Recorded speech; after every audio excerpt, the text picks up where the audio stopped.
All right, on today's episode of Python Papi, we're back inside our smart contracts project. Let's have a look at what we went over today. Now, today is day two of our L1, L2 rollups module. So let's pick up what we left off from yesterday. Today we're going to be looking at the rollups. So let's dive right into it. What is a rollup? Rollup is a scaling solution that increases the number of transactions on the L1 chain. Blockchain rollups are an L2 scaling solution that increases the number of transactions on Ethereum without increasing the gas cost. This is achieved by rolling up multiple transactions into one, hence the name rollup. The first thing that is important to understand is why we need L2 chains or rollups. In an ideal world, we need blockchain systems to have three properties. We need them to be decentralized, i.e., not controlled by a single centralized entity.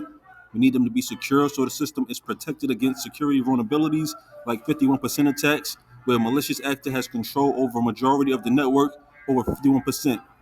Sybil attacks, where a malicious actor creates multiple nodes to gain control over a network by having a majority of the nodes on the network. Both of these attacks mean that the malicious actor can control the network to pass through any transactions they like or reorder transactions, and also replay attacks where the same transactions are sent more than once. And finally, we need it to be scalable. This means that the system can grow without sacrificing speed or running costs. This is known as the blockchain trilemma. The blockchain trilemma states that a blockchain system can only ever have two out of the three properties. For example, if the system is secure and decentralized, then scalability will be sacrificed, as the case with Ethereum. Now, that's some of the things we went over with rollups. We're going to dive even deeper today, so stay tuned for that. But of course, I will keep you posted every step of the way. For now, this is the Python Poppy. You guys stay Gucci.